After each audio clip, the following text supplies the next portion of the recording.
So we are in part 2 of this series, how to write, market and self-publish a profitable book. So I just want to give you some myths that have been, some of these myths are, so number one, revision and editing are the same thing and should be done at the same time. Truth, revision is more of a reflection of your work, a self-assessment. It is going back over it and seeing what needs to be improved on and should be done by the author of the book. What is it? When you revise, you are looking for what an editor is going to be able to pick up.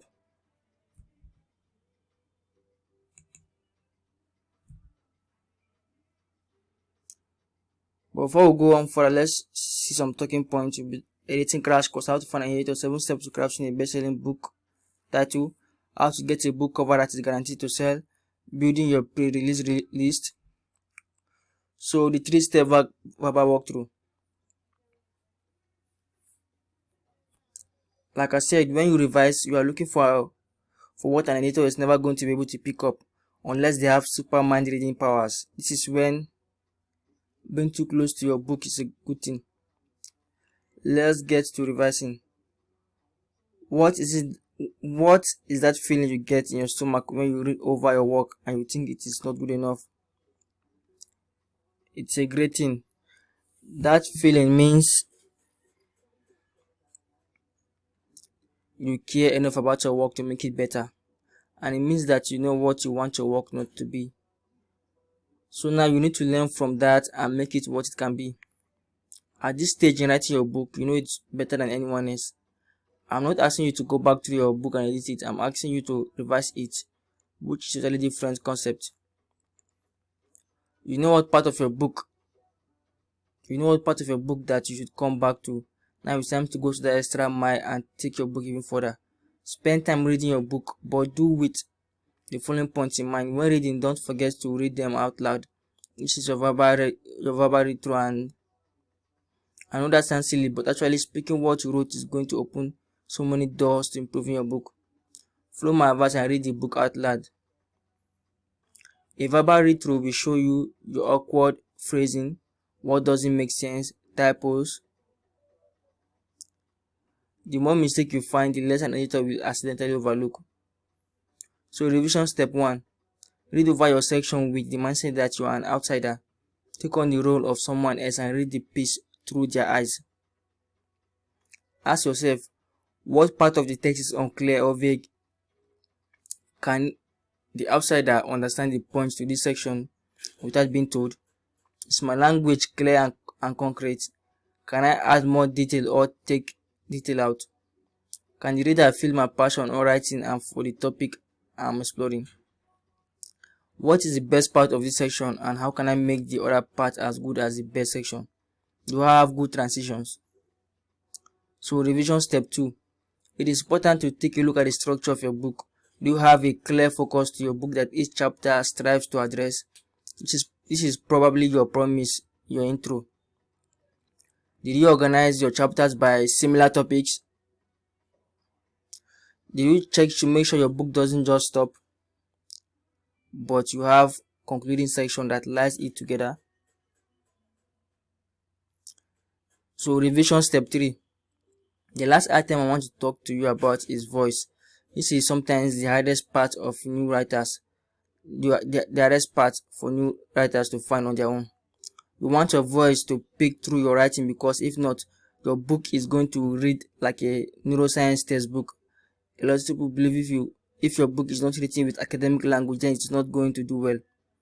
That isn't true. Books that have a more conversational tone to them are just as credible as books with more profound language. You just have to keep your intended audience in mind when deciding what kind of tone you want to have in your book. So here are a few things you have to do. Take on the role of an outsider and keep the question list above in mind. Pay attention to the structure of your book. Find your voice. So let's get started.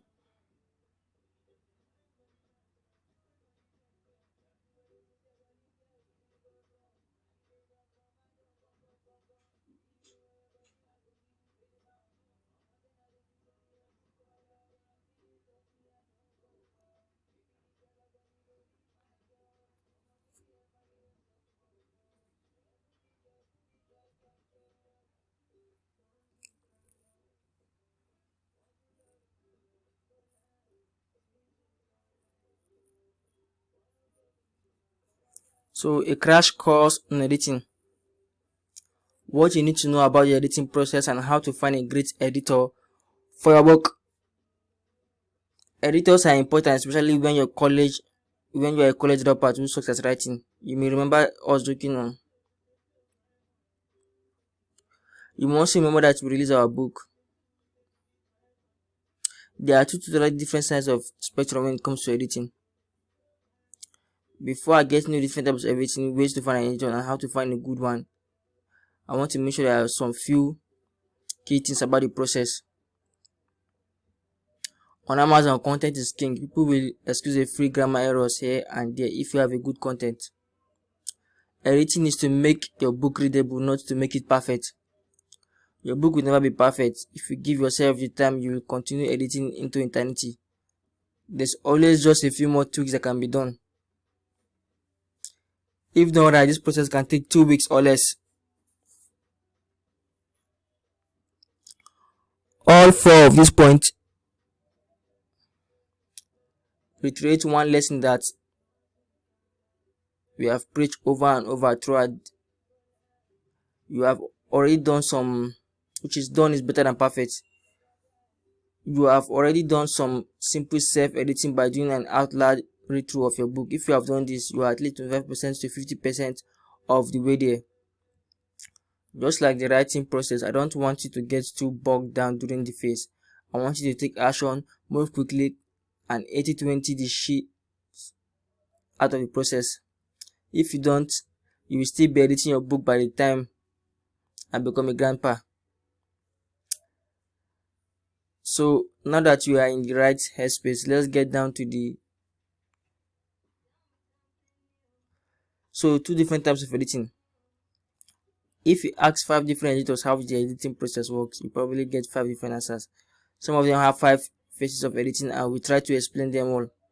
At the end of their explanation, you won't be any less confused than when you started. To keep this from happening, we have brought down the editing process into 2 easy to understand phases. So content editing. This is the first phase of editing. It is as the name suggests, it has to do with content in your book. During this phase, the focus is on big picture. You and all your editor will be asking questions like, is there any holes in my book? Parts are overlooked? Is there anything I need to expand on? How does this book flow? Do I need to move anything around? What can I do to make the book better for the reader? You'll be able to do some of these on your own after finishing your rough draft. But an editor will help you see things from a different perspective, the reader's perspective. Sometimes things make sense in your head that don't make sense to anyone else. That doesn't mean you are crazy. It happens to the best of us. So copy editing. After you have made sure the overall content is the way you want, it is time to get down to the nitty-gritty. This is where an editor comes in handy. If you are good, you can get by without using an editor for the content editing, but an editor is pretty much a necessity during the copy editing phase. During this phase, your editor will fix your spelling, grammar mistakes, and even rewrite your sentences so that they can make more sense. This is the part that is essential to make your book look better and read better. Copy editing is pretty simple for editors who are good at it and doesn't take much time. All it takes is some focus work combining through your book with a magnifying glass.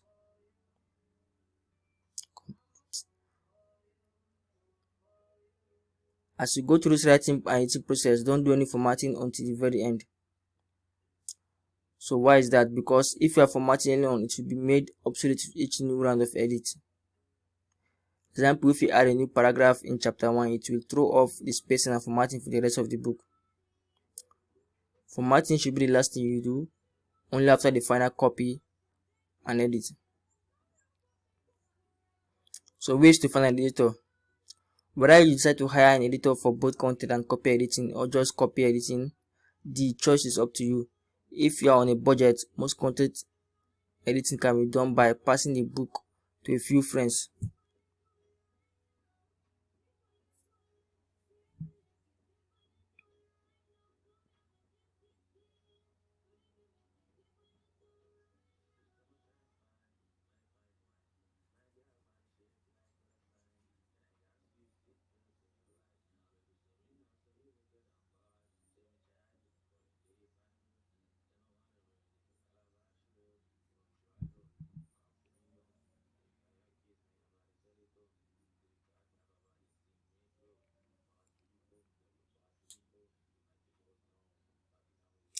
The only issue here is time.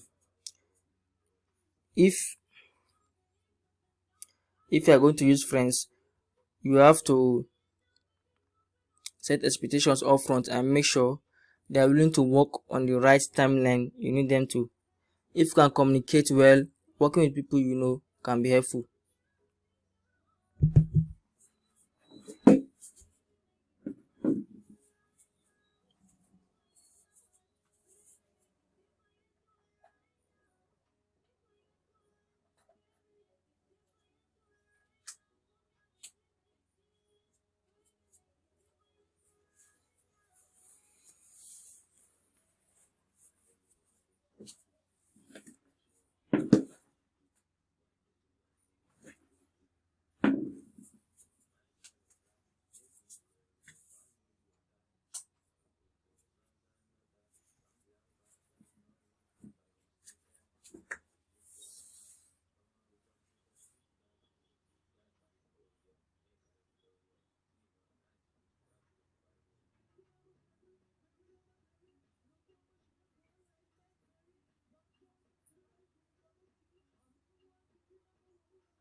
There are several straightforward ways to hire an editor.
So there are several straightforward ways to hire an editor. Yeah, the top 3 ways in exact order you should follow. Use someone from your preferred sources list. Post to sites like Upwork. Use your network. I'll break this down point by point.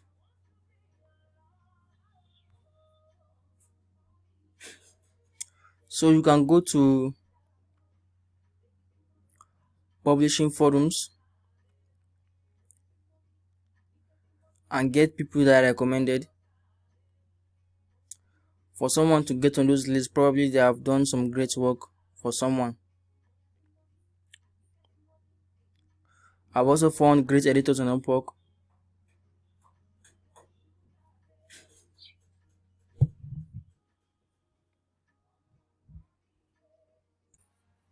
So finally, reminder, please don't get bogged down in this process and spend a bunch of time and money.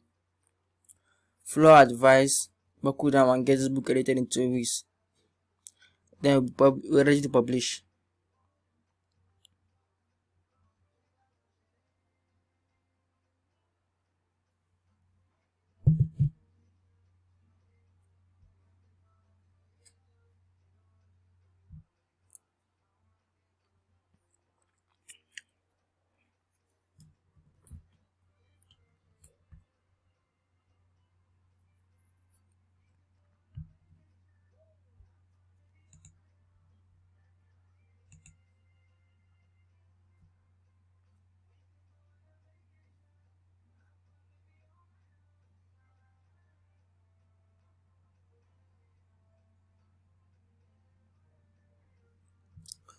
So how to find an editor?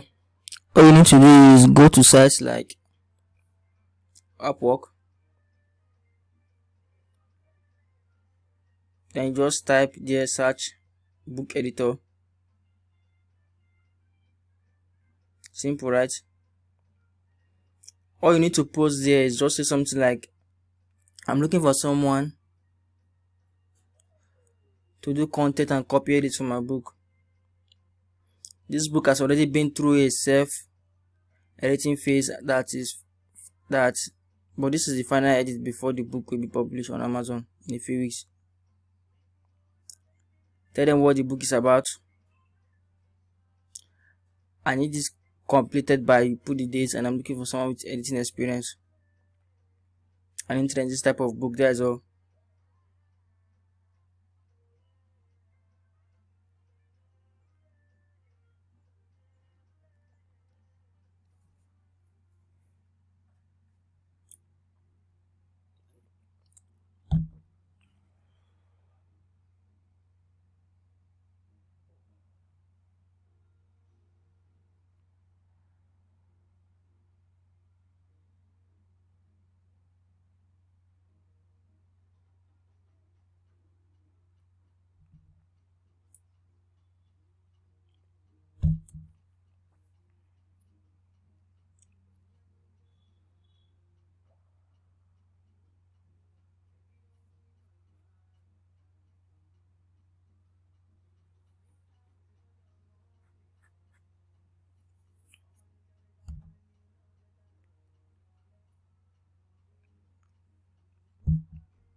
How to keep your editor on a budget and avoid hiring bad editors.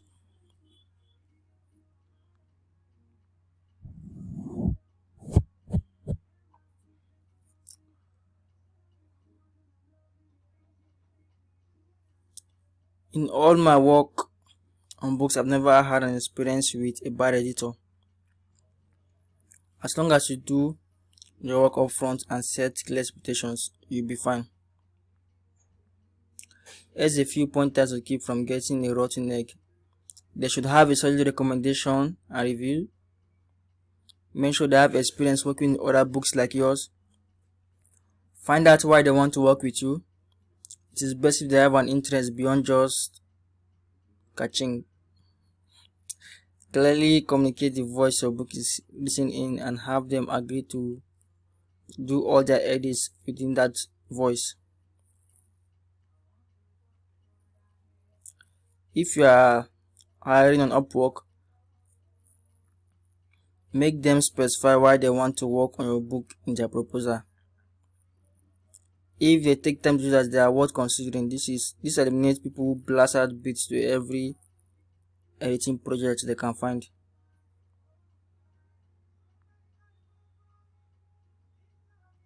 Keeping your editor on time and budget is all about the expectations you set before you hire them.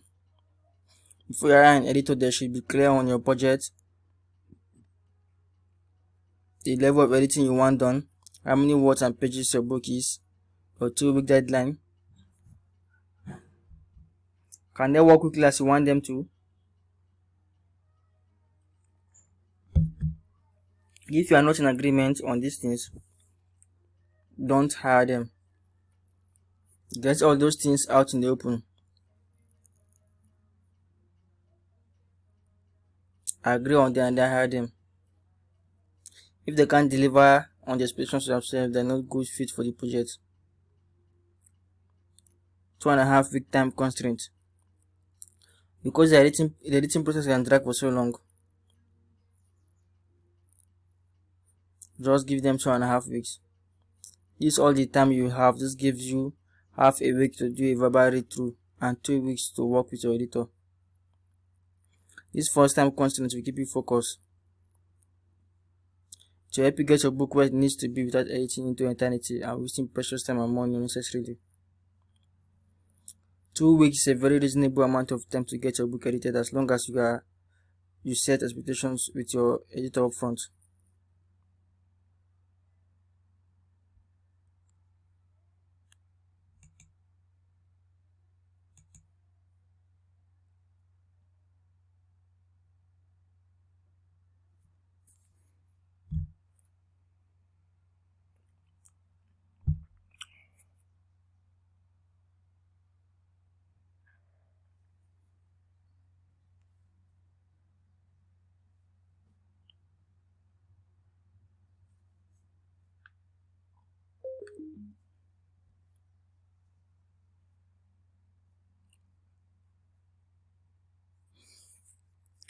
Seven steps to crafting a best-selling book title. Crafting a good title and subtitle is kind of like putting together a puzzle. You need to see the picture on the puzzle box to know how to put it together. You can have all 1,000 pieces of a puzzle laid out in front of you, but if you don't know what the picture looks like, you have no idea where to start. When it comes to creating a title and subtitle for your book, most of you have all the pieces laid out in front of you, but no picture to guide you. This process I'm about to show you will help you see the big picture. I will help you with all the craziness in your brain until you get down to what actually matters. After going through this 7-step process, you will know exactly who will buy your book and why they will buy it. Then you will be able to easily come up with something that speaks directly to them. And more importantly, you will come up with something that will make them buy your book and want to start reading it. So let's get to it. So here's the 7-step process. Number 1, who are you speaking to? Who is the one person you could tell this story to that will instantly gain from what you are saying? Who can you help more than anyone else? Now, how can you narrow down your book so that it is focused on those people? The more specific you get with the book and your audience, the more you will help people. Think greater impact instead of greater reach. When you do this, you will have greater impact and greater reach because the information in your book will be focused and powerful. What will people gain by reading your book? Identify the benefits. Identify the benefits of reading your book. Seriously, stop right now and look at every benefit you can think that people will get from your book. This works into the next steps. Which benefit will grab the most attention? Now that you have a big long list of benefits, it's time to narrow it down to the ones that will catch the most attention.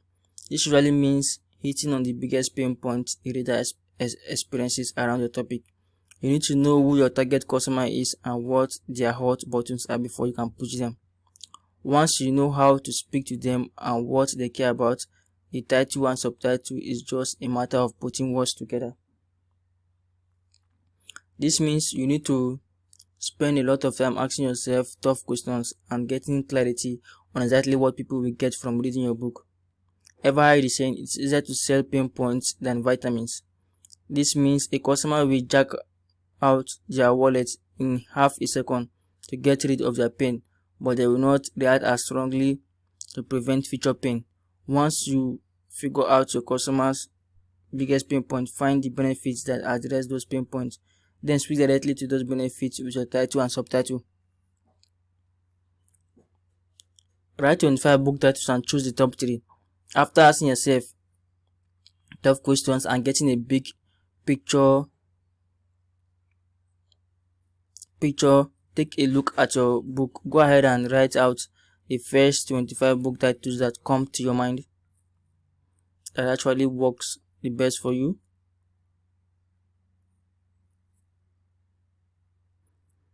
Then narrow down to your favorites. If you are stuck, get feedback from others to pick the best one. Come up with your subtitle. Once you have created your title, it will be much easier to create a subtitle. Chances are you have already been brainstorming some subtitles along the way. This is where you really hone them in to make them pack a punch.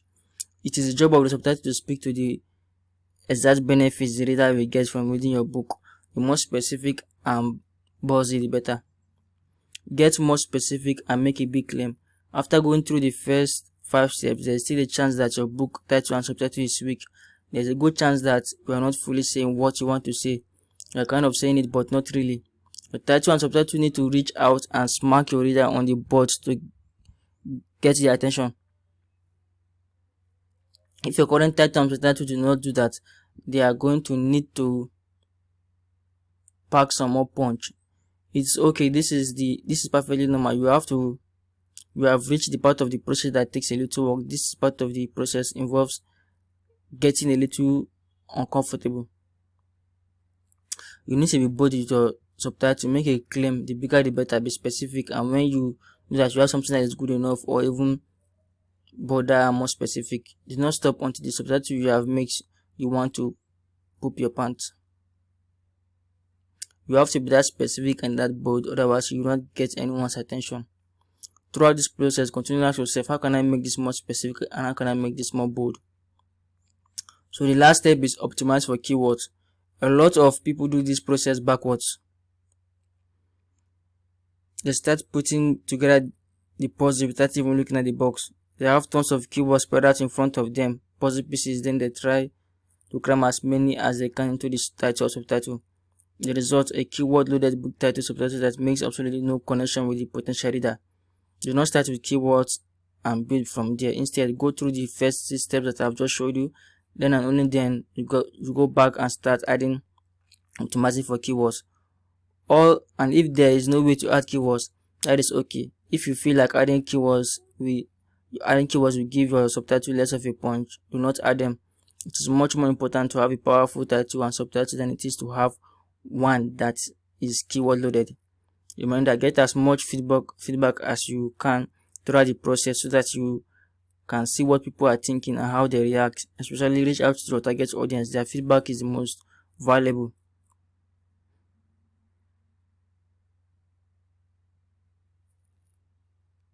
Your dad and grandma might give you tons of feedback, but if they are not part of your target audience, then take their advice with a grain of salt.